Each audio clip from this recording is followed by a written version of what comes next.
ये तो पता हमें कि करंट कैरिंग वायर के चारों तरफ कौन सी फील्ड बनती है, मैग्नेटिक फील्ड बनती है ना।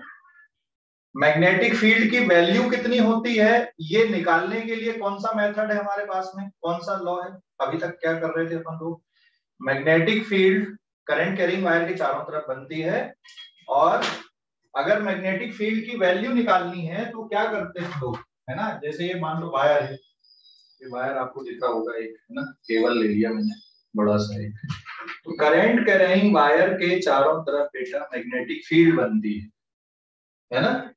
और यहां से आर डिस्टेंस पे अगर मैग्नेटिक फील्ड निकालना है तो क्या करते हैं फिर आप बायोट सेवार्ट लॉ लगाते हो। छोटे से करंट एलिमेंट के कारण पहले बायोट सेवार्ट लॉ लगाते हो और फिर पूरे वायर के लिए उसको क्या करते हो आप, इंटीग्रेट करते हो। यही है ना तरीका, यस सर। है ना। अच्छा, इलेक्ट्रिक फील्ड निकालने का क्या तरीका था, इलेक्ट्रिक फील्ड निकालने का क्या तरीका था। कोई चार्ज है मान लो, किसी चार्ज, जैसे मान लो यहाँ पे कोई चार्ज है, पॉजिटिव चार्ज है, और यहाँ पे आपको इलेक्ट्रिक फील्ड निकालनी है। तो एक तो मेथड होती है भाई, फार्मूले से सीधे सीधे E equals to k q upon कितना, r square 1/4 pi epsilon naught q by r square, एक तरीका। एक और तरीका पढ़े थे अपन ने, गॉस लॉ, गॉस लॉ पढ़े थे, याद है कि नहीं, है ना। तो गॉस लॉ से हमें इलेक्ट्रिक फील्ड निकालने के लिए क्या करना पड़ रहा था, ये जैसे पॉइंट बी है, यहाँ पे हमको इलेक्ट्रिक फील्ड चाहिए इस पॉइंट बी पे, ठीक है। एक और तरीका था गॉस लॉ, याद है कि नहीं गॉस लॉ। ये क्लोज्ड गॉसियन सरफेस है, ये सरफेस कैसा हम लोग ले रहे थे यहाँ पे, this is closed Gaussian surface, इसका नेचर कैसा था, spherical, and E dot d equals to summation q upon epsilon naught, ये वाला जो टर्म है ये नेट इलेक्ट्रिक फ्लक्स है। तो इस मेथड से भी हम लोग इलेक्ट्रिक फील्ड निकाल पा रहे थे, ठीक है। मैंने इसलिए ये रिवाइज करवाया क्योंकि अब हम लोग पढ़ रहे हैं एम्पियर सर्किट लॉ। तो बायोट सेवर्ट लॉ से भी हम लोग मैग्नेटिक फील्ड निकाल लेते हैं, लेकिन कुछ सिचुएशन ऐसी होती हैं जहां पर हम लोग बायोट सेवर्ट लॉ से अगर मैग्नेटिक फील्ड का कैलकुलेशन करेंगे तो डिफिकल्टी जाएगी, ऐसा नहीं कि नहीं निकाल पाएंगे, डिफिकल्टी जाएगी या मेथड डिफिकल्ट हो जाएगी, ठीक है। जैसे यहां पर भी गॉस थ्योरम से कुछ सिचुएशन में आप मैग्नेटिक फील्ड को आप आधा मिनट 10 सेकंड 20 सेकंड में आप निकाल सकते हो अगर अच्छी प्रैक्टिस है तो। लेकिन अगर उसी को आप इंटीग्रेशन और डिफरेंशिएशन से निकालने जाओगे या इंटीग्रेट करके निकालोगे पॉइंट चार्ज के कारण निकालने के बाद में कंटिन्यूअस बॉडी में खासकर, तो यार बहुत लंबी प्रोसेस हो जाती है ना।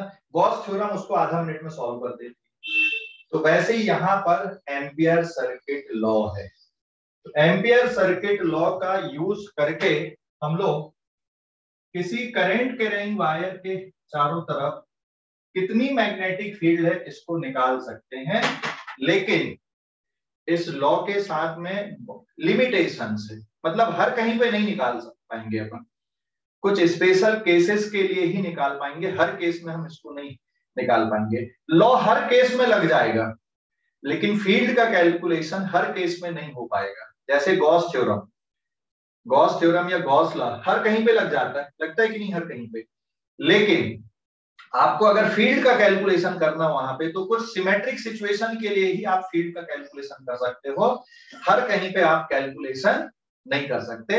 वैसे ही यहाँ पे एम्पियर सर्किट लॉ के लिए, समझ गया बेटा, वैसे ही यहाँ पे एम्पियर सर्किट लॉ के लिए तो हर कहीं पे आप कैलकुलेशन नहीं कर पाओगे, कुछ केसेस के लिए ही क्या कर पाएंगे हम लोग, कैलकुलेशन कर पाएंगे, हर कहीं पे कैलकुलेशन नहीं होगा। समझ गए, हेलो, समझ गए कि नहीं, समझ गया बेटा, हर कहीं पे कैलकुलेशन नहीं होगा, कुछ केसेस के लिए कैलकुलेशन होगा। तो एम्पियर सर्किट लॉ क्या है, पहले हम लोग इसकी स्टेटमेंट लिख लेते हैं। स्टेटमेंट मैं पहले मैथमेटिकल स्टेटमेंट लिख देता हूं, it is line integral over a closed loop, ये सिंबल होता है क्लोज्ड लूप के लिए, and it is equals to B dot D l is equals to mu naught into summation I enclosed, ये है, ये मैथमेटिकल फॉर्म है where इस सिंबल का मतलब क्या है, इंटीग्रेशन ओवर क्लोज्ड लूप, इसको बोलते हैं हम लोग integration over a closed loop, integration over a closed loop, line integral है ना, लाइन इंटीग्रल है, line integral over a closed loop. So this is the integration over a closed loop or line integral over a closed loop. तो अब देख सकते हैं इस फार्मूले में, मतलब जो एम्पियर सर्किट लॉ है उस लॉ की स्टेटमेंट में क्या आया, यहाँ पे इस लॉ की स्टेटमेंट में मैग्नेटिक फील्ड वाला टर्म आया। तो ऐसी सिचुएशन हो सकती है कि हम लोग इंटीग्रेशन से इसको बाहर निकाल दें और कैलकुलेशन कर दें। ठीक है, तो लॉ तो हर कहीं पे लगा सकते हैं आप, एम्पियर सर्किट लॉ को करंट कैरिंग वायर के चारों तरफ लूप मान के। ठीक है, ध्यान देना भी। तो स्टेटमेंट लिखोगे कैसे, बट स्टेटमेंट इसको पढ़ के स्टेटमेंट आपको बनाते आनी चाहिए। जो मैथमेटिकल टर्म दिया है उसको पढ़ के स्टेटमेंट बनाते आनी चाहिए। बोर्ड एग्जाम के लिए बहुत काम में आता है, जेईई और नीट के लिए स्टेटमेंट काम की नहीं आती, ये बस आपके लिए काम में आता है क्योंकि वो हमारे दिमाग में रहनी चाहिए। तो बेटा वर्डिंग जो मैथमेटिकल वर्ड है या मैथमेटिकल जो टर्म लिखा उससे आपको स्टेटमेंट लिखते बननी चाहिए। मैं लिख के बता रहा हूं कैसे। So what is statement, it is the line integral of magnetic field, line integral of magnetic field over a closed loop is equals to mu naught times sum of all current enclosed by the loop, ये है Ampere circuit law. मतलब ये statement हो गई आपकी। So this is the statement है ना, line integral of magnetic field over a closed loop is equals to mu naught times sum of all current enclosed by the loop. ये है बेटा यहाँ पे, ये है एम्पियर सर्किट लॉ। और इसमें इसको इस तरह से ले लो, जैसे यहाँ पर मान लो ये एक वायर है, इस पे करंट I1 फ्लो हो रहा है, ये दूसरा वायर है, इस पे करंट I2 फ्लो हो रहा है, ये एक वायर है, इस पे करंट I3 फ्लो हो रहा है। ठीक है, समझ गए कि नहीं? ये एक वायर है, इस पे करंट I3 फ्लो हो रहा है, और वैसे ये एक वायर है, इस पे करंट I4 फ्लो हो रहा है। तो अगर मैं एम्पीरियन लूप यहां पर से ले लेता हूं, ये वाले, ये एक एम्पीरियन लूप हमने लिए, दिस इज एम्पीरियन लूप, ये एम्पीरियन लूप लिया, और इस लूप में ये जो डायरेक्शन लिया हमने, ये मैग्नेटिक फील्ड का डायरेक्शन है यहाँ पे, है ना। This is the direction of magnetic field as well as direction of d l. तो यहाँ पर अगर आप देखोगे इस एम्पीरियन लूप के लिए, तो integration over close loop B dot d l, ये लूप 1 है मान लो, तो लूप 1 के लिए जो फार्मूला आएगा म्यू नॉट, कौन कौन सा करंट है, I1 I2 और I3, तो यहाँ पे क्या जाएगा, I1 plus I2 and minus I3। हमने जो अपोजिट डायरेक्शन है करंट का उसको नेगेटिव ले लिया है, और जो सेम डायरेक्शन वाले दो हैं उसको पॉजिटिव ले लिया है। यहाँ पे जो लूप के बाहर होगा उसको कंसीडर नहीं करोगे, जो करंट वायर लूप के बाहर होगा उसको कंसीडर नहीं करोगे। लेकिन मैग्नेटिक फील्ड में, जैसे गॉस थ्योरम में इलेक्ट्रिक फील्ड में सभी का कंट्रीब्यूशन आता था, सभी चार्जेस का, अंदर वाले चार्जेस का भी और बाहर वाले चार्जेस का भी, वैसे ही यहाँ पे मैग्नेटिक फील्ड में, जैसे अगर हम लूप में यहाँ पे मैग्नेटिक फील्ड देखेंगे तो ये वाला वायर भी बेटा मैग्नेटिक फील्ड प्रोड्यूस करेगा, मतलब सभी वायर वहां पे मैग्नेटिक फील्ड प्रोड्यूस करेंगे। समझ गए ना, all wire will produce magnetic field at the loop whether they are inside और आउटसाइड। तो मैग्नेटिक फील्ड में सभी वायर का कंट्रीब्यूशन आएगा, वो लूप के अंदर हो या बाहर हो। लेकिन यहाँ पे राइट साइड में आपको जो टोटल करंट लिखना है वो सिर्फ एम्पीरियन लूप के अंदर वाला करंट लिखना है, लूप के बाहर वाला करंट नहीं लिखना है। समझ गए कि नहीं? लेकिन यहाँ पे जो मैग्नेटिक फील्ड रहेगी, this magnetic field is contributed by, B is contributed by all current wire inside or outside the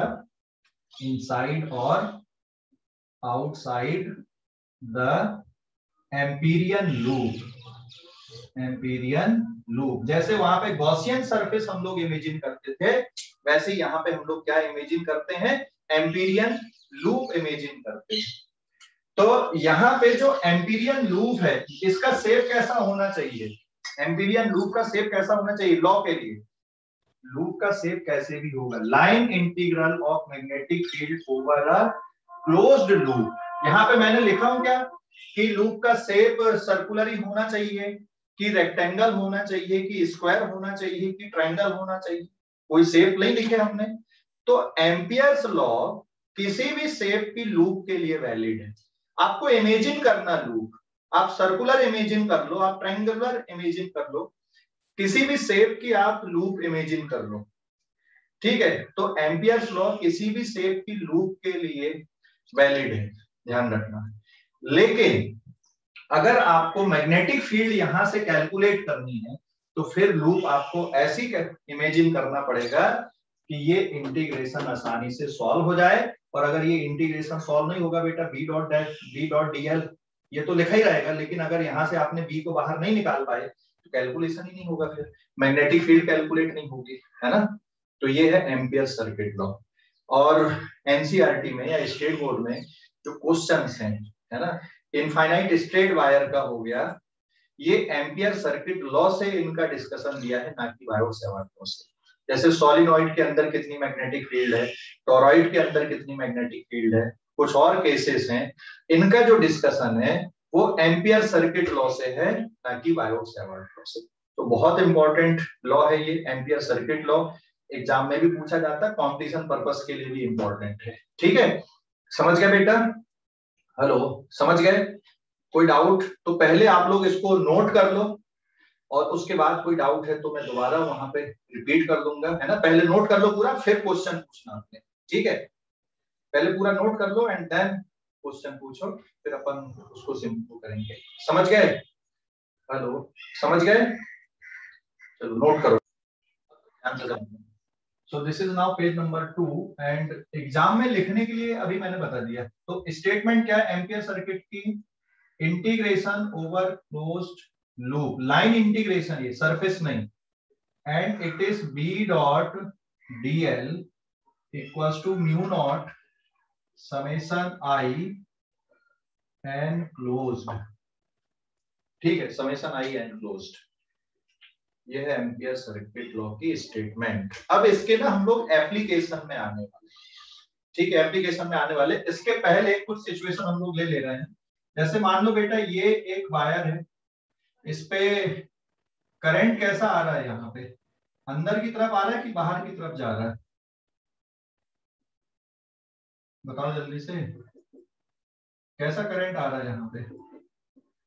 ये डॉट का मतलब करंट कैसा है, वायर कैसा गया है, आउटवर्ड वायर है व्हाइट बोर्ड में इस तरह से, ये ऐसे, समझ गए, व्हाइट बोर्ड में ऐसा वायर है ये, समझ गए ना, ये ऐसे। डॉट और क्रॉस का मतलब वायर ऐसा है आप, और सीधा लाइन मतलब अपन वायर ऐसा भी बनाते व्हाइट बोर्ड में कॉपी पे। तो यहाँ पे वायर कैसा है, ये इस तरह से वायर है। और करंट कैसा, अगर डॉट है मतलब करंट उसमें बाहर आ रहा है, क्रॉस है मतलब उसमें करंट अंदर जा रहा है। समझ गए? हेलो, अरे समझ गए कि नहीं? Yes sir.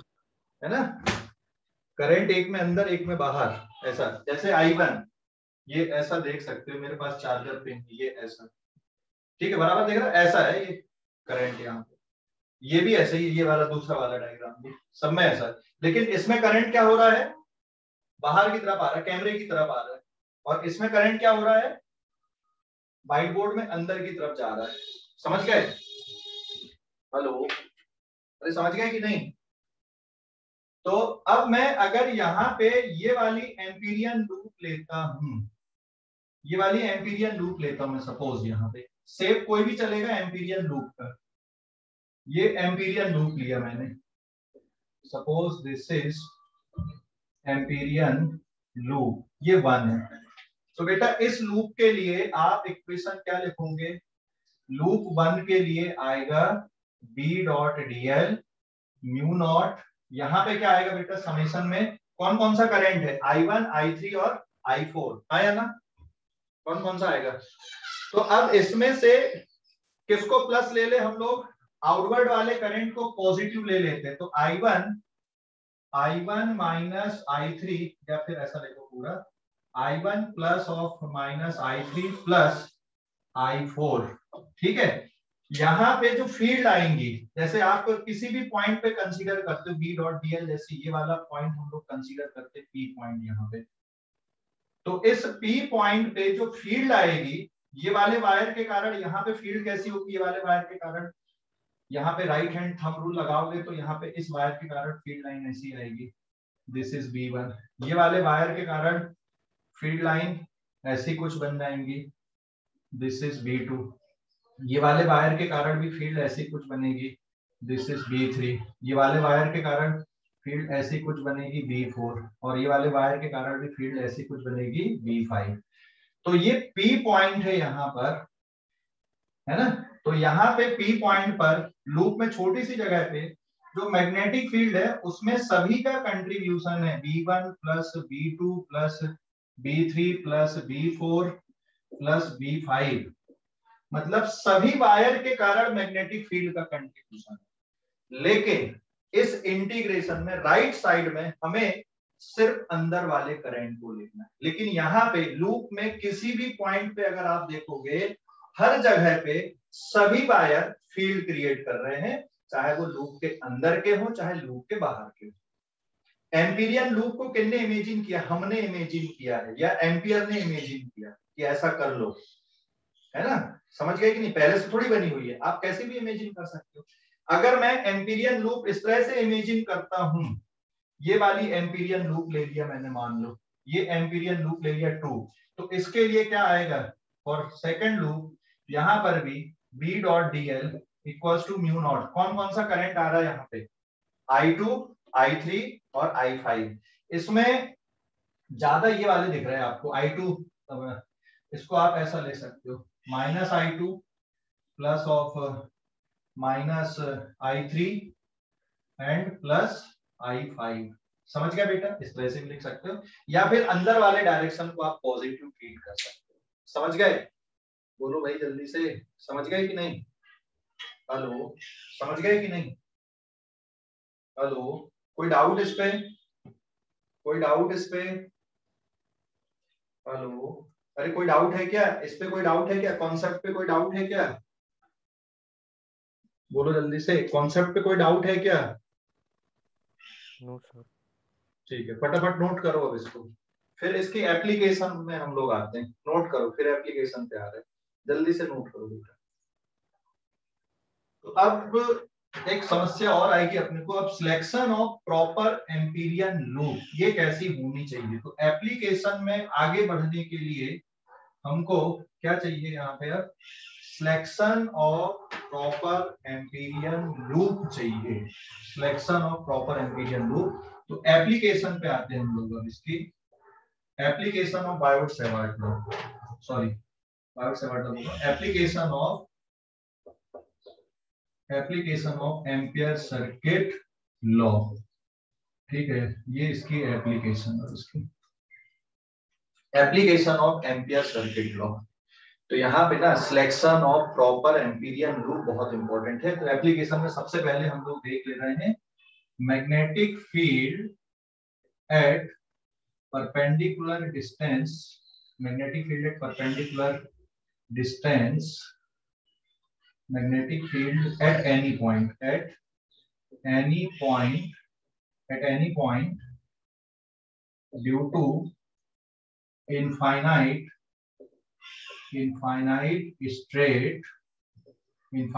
straight current carrying wire। ये ऑलरेडी हमने कौन सी मेथड से निकाला था? इनफाइनाइट स्ट्रेट वायर के कारण magnetic field at any point, मान लो यहाँ पे करंट आई फ्लो हो रहा है, यहाँ से r डिस्टेंस पे कोई पॉइंट P है, यहाँ पे ऑलरेडी हमने कैलकुलेशन किया मैग्नेटिक फील्ड का, किया कि नहीं किया? करंट कैरिंग वायर के चारों तरफ मैग्नेटिक फील्ड कैसी होती है? करंट कैरिंग वायर के चारों तरफ मैग्नेटिक फील्ड कैसी बनती है बेटा? मान लो ये करंट कैरिंग वायर, इसके चारों तरफ मैग्नेटिक फील्ड कैसी बनती, बताओ? सर्कुलर। सर्कुलर। अगर यहाँ से अपन, ये पॉइंट है तो यहाँ से सर्कुलर शेप की बनेगी। अगर एक ही वायर है, तो बहुत सारे हैं तो फिर वो फील्ड डिस्टॉर्टेड रहेंगी, एकदम परफेक्ट सर्कुलर नहीं रहेंगी। लेकिन अगर सिंगल वायर है, दूर दूर तक कोई वायर नहीं है, तो इस वायर में कहीं पर से भी देखोगे तो क्लोज सर्कुलर लूप बनेंगे, और ये पूरे स्पेस में फैली हुई है ना। और वायर से जैसे जैसे आप दूर जाओगे, वायर से जैसे जैसे दूर जाओगे, फील्ड की वैल्यू क्या होते जाएगी? कम होते जाएगी, उसकी स्ट्रेंथ कम होते जाएगी। तो ये ऑलरेडी हमने किया हुआ है। कौन से लॉ से किया हुआ था हमने इसको? यहाँ पे magnetic field perpendicular inward direction पे आएगी, ये इनफाइनाइट लेंथ का वायर है, और ऑलरेडी हमने किया हुआ है इसको mu naught upon 4 pi and it is 2i divided by r, है ना? किया कि नहीं किया? या mu naught upon 2 pi i divided by r, किया है कि नहीं बेटा? ये ऑलरेडी किया अपन ने, इसको बायोट-सेवर्ट लॉ से डिराइव भी किया था, बायोट-सेवर्ट लॉ से ये वैल्यू अपन ने ऑलरेडी निकाला। तो अब इसको हम लोग इसका यूज करके कैलकुलेट करते हैं, एम्पियर्स सर्किट लॉ का यूज करके इसको हम लोग कैलकुलेट करते हैं। तो एम्पियर सर्किट लॉ से अब सबसे बड़ा चैलेंज क्या है कि selection of suitable Amperian loop. ये तो पता ही है आपको कि ये पॉइंट हो गया P, यहां से परपेंडिकुलर डिस्टेंस हो गया R, यहाँ पे आप एक एम्पीरियन लूप कंसीडर करोगे। किस तरह की करना चाहिए एम्पीरियन लूप? आपको किस तरह की एम्पीरियन लूप लेना, बताओ? यहाँ पे एम्पीरियन लूप कैसी लोगे? किस तरह की लोगे एम्पीरियन लूप? हाँ, स्ट्रेट वायर है तो एम्पीरियन लूप कैसी लेना चाहिए हमको? ये एम्पीरियन लूप हो गई यहाँ पे, this is the Amperian loop. अगर मैग्नेटिक फील्ड ही पूरी एम्पीरियन लूप है तो बहुत आसान हो जाएगा ना हमारे लिए, कि नहीं होगा? अगर यहाँ पे जैसे ये कोई पॉइंट है P, यहाँ पे बेटा मैग्नेटिक फील्ड ये वाले डायरेक्शन पे आएगी, और इसी डायरेक्शन पे ये DL भी हो गया, तो एंगल कितने डिग्री का हो गया? यहाँ पे 0 डिग्री का। ऐसे यहाँ पे अगर देखोगे तो यहाँ पे मैग्नेटिक फील्ड कुछ इस तरह से आएगी, है ना, और इसी डायरेक्शन पे ये DL भी हो गया। तो ये जो एम्पीरियन लूप है, एम्पीरियन लूप का कौन सी ले लिए अपन ने? यहाँ पे सर्कुलर ले लिए, सर्कुलर ले लिए जिसका सेंटर यहाँ पे है और वायर उसके प्लेन के परपेंडिकुलर, मतलब वायर एक्सिस पे है। तो अगर मैं इसका जो डायग्राम है ना, ये इस तरह से डायग्राम बना देता हूँ। यहाँ पे ये डायग्राम को हम लोग ऐसा ले लेते हैं, ये वायर लिए, इस पे करंट आई है, इस तरह से फ्लो हो रहा है ना, बाहर की तरफ आ रहा मान रहे हैं, और ये डिस्टेंस r हो गया। तो एम्पीरियन लूप हमने कैसी ले लिए? यहाँ पे सर्कुलर एम्पीरियन लूप कंसीडर कर लिए, this is circular Amperian loop. Circular Amperian loop लेने का फायदा क्या होगा, बता सकते हो कोई? क्या फायदा होगा सर्कुलर एम्पीरियन लूप लेने का? फायदा क्या रहेगा? हाँ, सर्कुलर एम्पीरियन लूप लेने का फायदा क्या है? हर जगह पे मैग्नेटिक फील्ड की स्ट्रेंथ कैसी है? मैग्नेटिक फील्ड की वैल्यू क्या है? इस लूप में मैग्नेटिक फील्ड का मैग्नीट्यूड कैसा रहेगा? कांस्टेंट।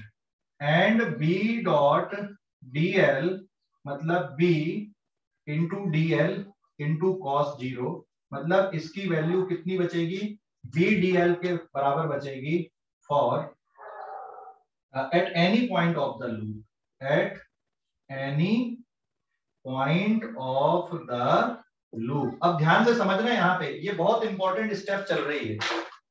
हमने लूप सर्कुलर लिए, तो अगर सर्कुलर लूप लोगे तो यहाँ पर भी मैग्नेटिक फील्ड उतनी सी रहेगी, यहाँ पर भी मैग्नेटिक फील्ड नहीं, मैग्नेटिक फील्ड का मैग्नीट्यूड, क्योंकि डायरेक्शन बदल रहा है ना बेटा।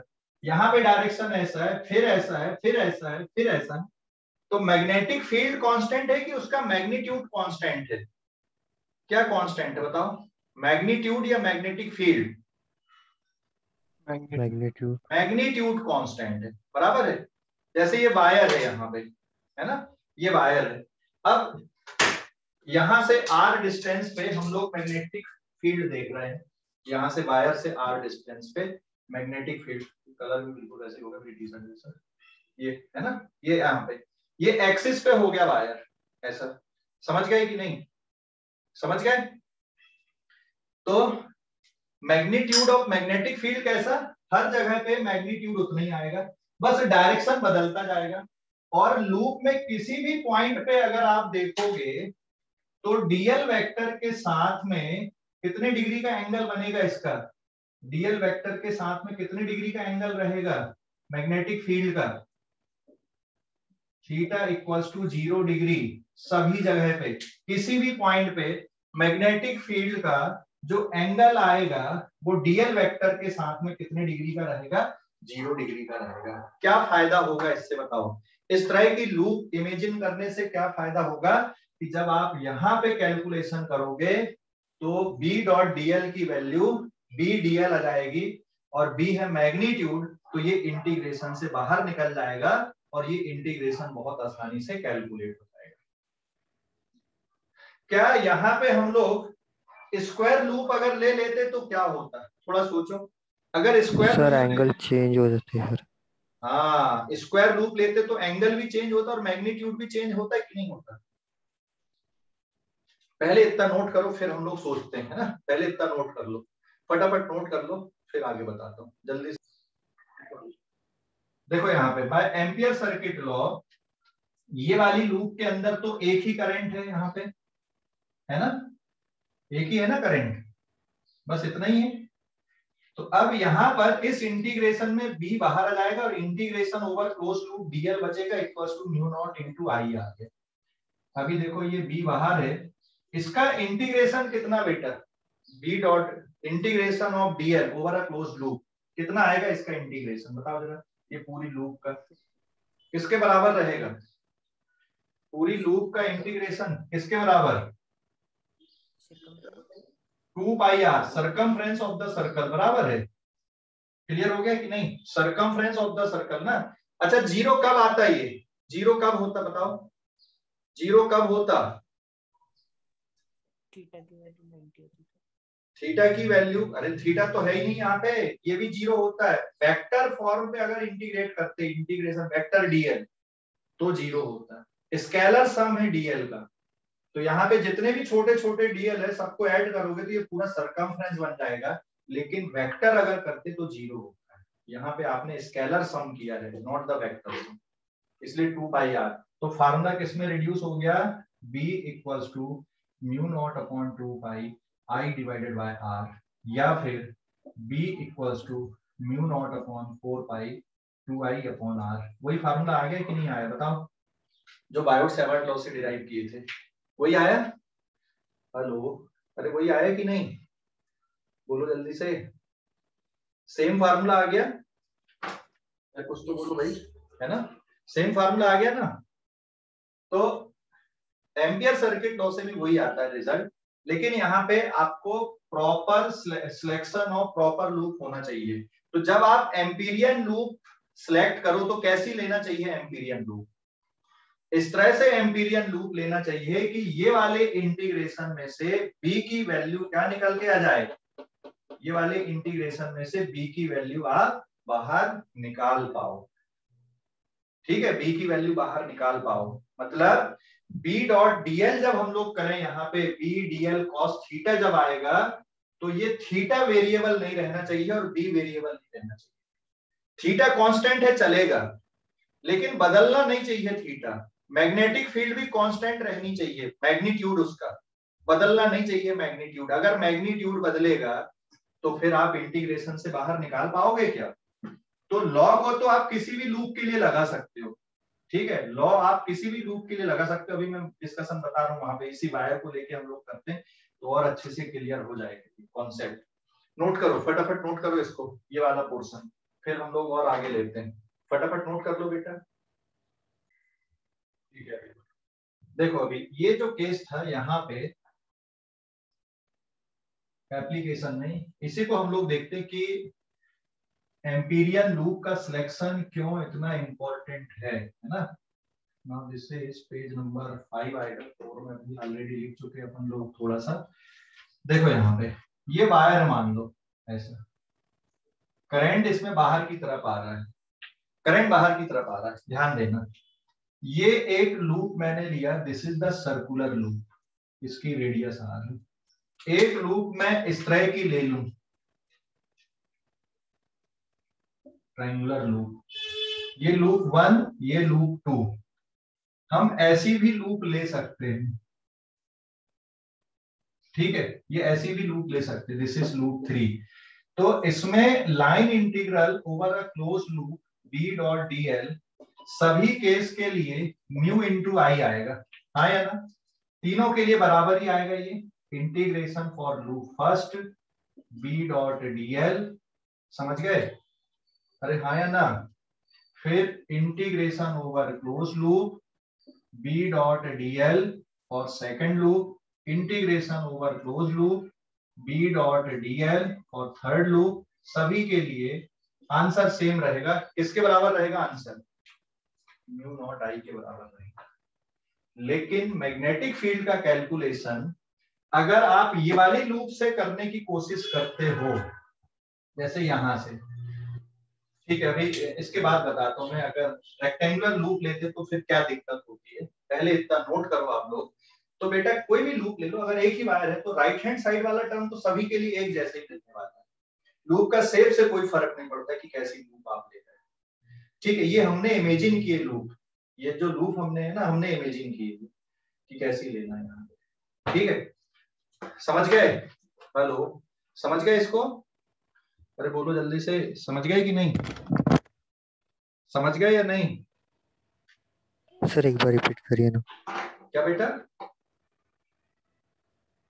सर रिपीट करिए ना एक बार। देख यहाँ पे वायर है, करंट इसमें अंदर की तरफ जा रहा है, मैंने एक सर्कुलर लूप लिया, एक ट्रायंगुलर लिया, एक इस तरह की शेप की लूप लिया, सभी लूप के लिए ये जो टर्म है यहाँ पे वो इसी के बराबर आएगा, म्यू नॉट आई की अलग आएगा, क्योंकि कोई भी लूप ले लो, चाहे ये वाली ले लो, चाहे ये वाली ले लो, चाहे ये ले लो, सभी में एक ही करंट है ना, आई की कुछ अलग है करंट, करंट उतना ही है ना बेटा। हाँ सर। तो ये जो आंसर है ये यहाँ पे किसी भी लूप के लिए देखोगे तो ये म्यू नॉट आई बराबर ही बचेगा, और कुछ तो आएगा नहीं यहाँ पे, है ना। तो आप किसी भी शेप की लूप ले लो, एम्पियर सर्किट लॉ वैलिड होता है, लेकिन बी को बाहर निकालना ये चैलेंज होता है, इसके अकॉर्डिंग हमको लूप इमेजिन करनी चाहिए, इसके अकॉर्डिंग हमको लूप लेनी चाहिए। So selection of suitable Amperian loop is very important for the calculation of magnetic field in ampere circuit law या using ampere circuit law, ठीक है। आप किसी भी शेप की लूप के लिए बना सकते हो, लिख सकते हो, लेकिन बी बाहर निकलना तो चाहिए, कैलकुलेट तो होना चाहिए मैग्नेटिक फील्ड, ठीक है। नोट कर लो इतना, फटाफट नोट करो।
हो गया क्या बेटा? Sir done. ओके।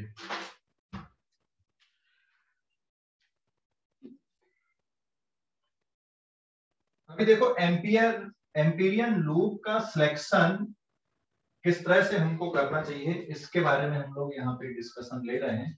देखो ये वायर है, करंट कैरिंग वायर, बराबर है, और इसमें यहां से अगर हम लोग आर डिस्टेंस पे मैग्नेटिक फील्ड अगर देखेंगे इस वायर में, तो मैग्नेटिक फील्ड कैसी बनेगी बताओ?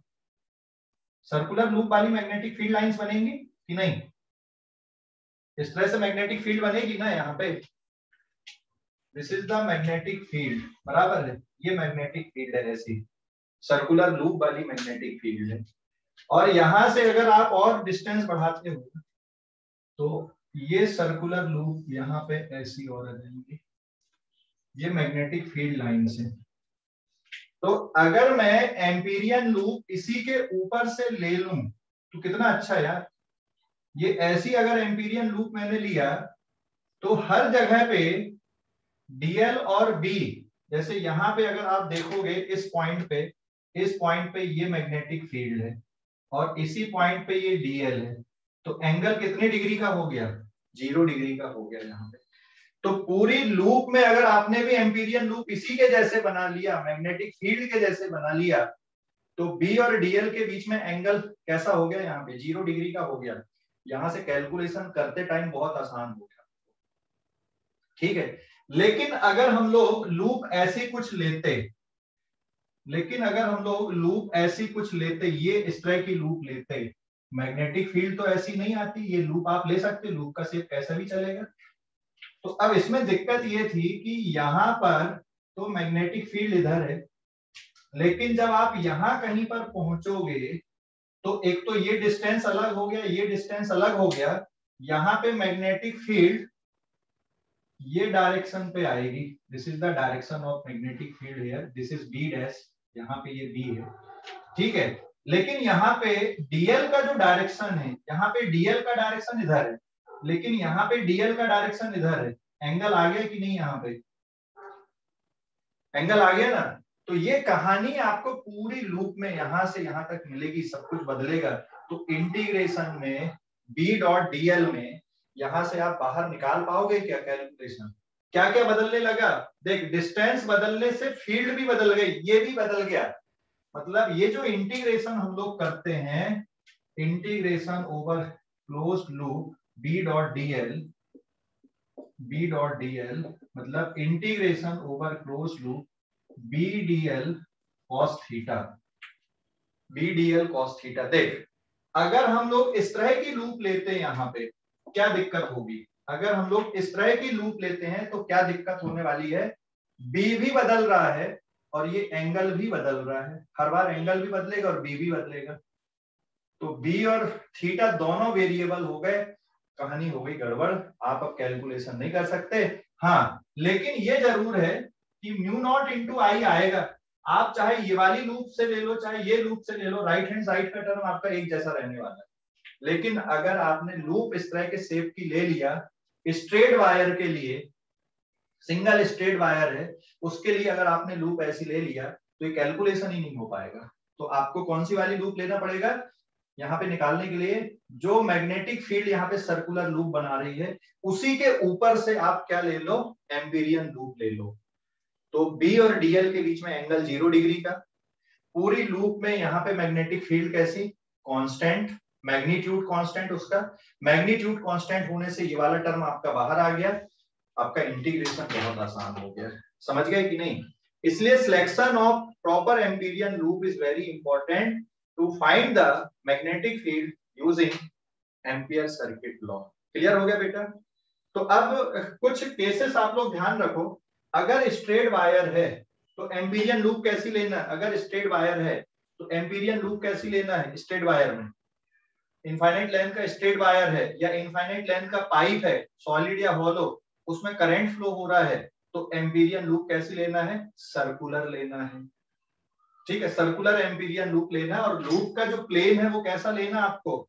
लूप का plane perpendicular to the line of wire, है ना, वायर के परपेंडिकुलर लेना प्लेन लूप का, ऐसा भी नहीं कर देना थे, अच्छा इसमें भी गड़बड़ हो जाएगा, लूप का प्लेन ऐसे ही चाहिए आपको, और ये बिल्कुल सेंटर पे रहना चाहिए, है ना, एक्सिस हो जाए, ऐसी लूप लेना आपको, एम्पीरियन लूप, तो आप कैलकुलेशन कर पाओगे। तो इनफाइनाइट लेंथ का स्ट्रेट वायर, पाइप, हॉलो या सॉलिड, इनके लिए एम्पीरियन लूप, है ना, कैसी लेना, हमको सर्कुलर लेना है, ठीक है। अब किसी जगह पे मान लो मैग्नेटिक फील्ड कांस्टेंट है, यूनिफॉर्म मैग्नेटिक फील्ड है, स्ट्रेट वाली बन रही है, तो इस तरह से एम्पीरियन लूप लो कि मैग्नेटिक फील्ड कांस्टेंट बनी रहे, एंगल कांस्टेंट बना रहे डीएल के साथ में, जिससे आपका कैलकुलेशन आसान होता है। तो वो सब अब हम लोग आगे की क्लास में देखेंगे, कल की क्लास में करेंगे। ये समझ में आ गया बेटा कॉन्सेप्ट कि नहीं आया, बताओ जल्दी से, कॉन्सेप्ट समझ गए या नहीं? हेलो, कॉन्सेप्ट समझ गए? तो आप एनसीईआरटी की बुक या फिर एससी वर्मा निकालो और उसमें से एम्पियर सर्किट लॉ को पढ़ो, पूरा थ्योरी पढ़ो, उसके क्वेश्चन करके देखो क्या बोला है, वर्डिंग पढ़ोगे चीजें ज्यादा समझ में आती हैं। ये तो मैंने तो एक्सप्लेन भी किया है ना, यहाँ पर भी समझे, एक बार और थ्योरी पढ़ोगे और समझ में आएगा। फिर मैं उसमें और डीपीपीएस डाल दूंगा, सिर्फ एम्पियर सर्किट लॉ वाली, उनको सॉल्व करना, ठीक है, क्लियर हो गया। तो यहाँ पे बोर्ड एग्जाम में भी जो क्वेश्चन आते हैं ना इसके डेरिवेशन वाले, वो एम्पियर सर्किट लॉ से आते हैं, ना कि बायोट से, कि सॉलिनॉइड के अंदर कितनी मैग्नेटिक फील्ड होती है, इनफाइनाइट स्ट्रेट वायर, ठीक है, hollow pipe, solid pipe, infinite length का, इनमें कितनी मैग्नेटिक फील्ड होती है, इसके कैलकुलेशन को हम लोग एम्पियर सर्किट लॉ से बहुत आसानी से बता सकते हैं, ठीक है। तो आज के लिए इतना ही, नोट कर लो बेटा।